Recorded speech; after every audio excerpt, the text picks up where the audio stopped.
To differentiate 6b implicitly, we have to recognize the embedded nature of the functions.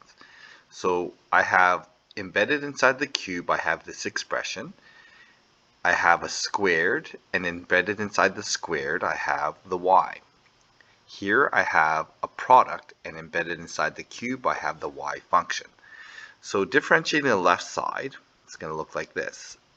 3x squared plus y squared minus 1 to the power 2.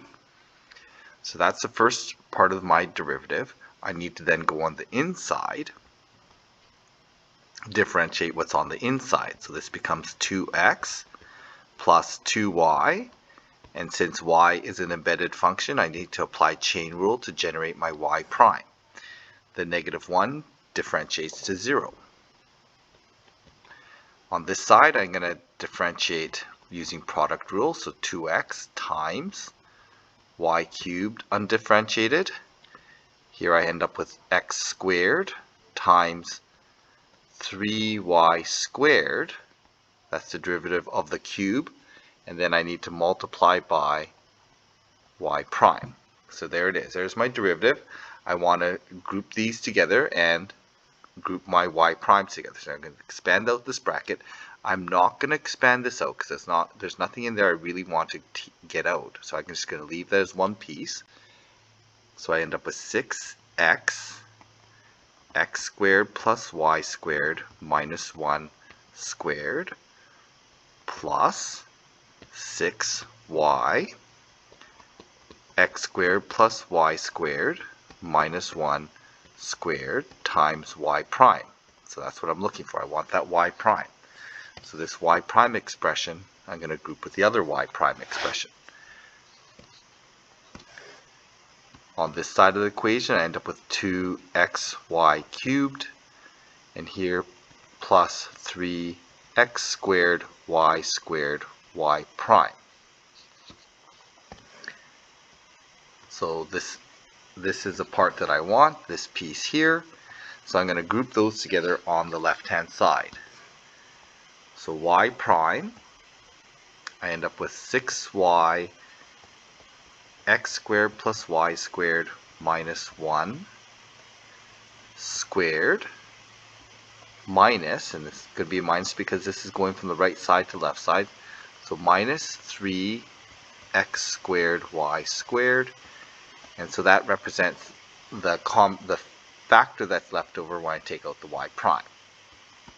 On the right hand side I end up with 2xy cubed, and then this expression must move on to the right hand side, so I end up with minus 6x x squared plus y squared minus 1 all squared.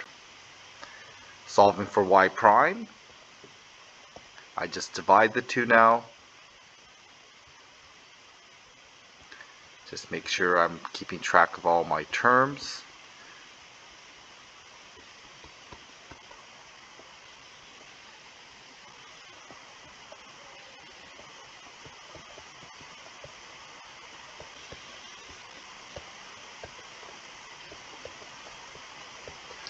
So now there are some common factors that I could possibly pull out. So there's a common factor of 2x here.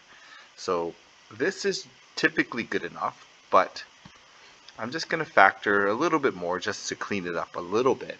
There's not much we can do, but there is this common factor of x, which we really maybe should tease out in case we need to solve this, and this would give us a factor that we can isolate.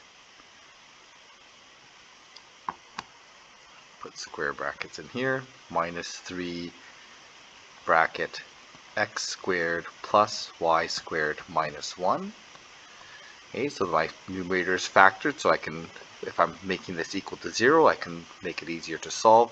Here, common factor of 3y, so I end up with 2 times x squared plus y squared. Oops, I think I missed I missed a squared here and a squared here. Here I have x squared plus y squared minus 1 squared, and minus just the y.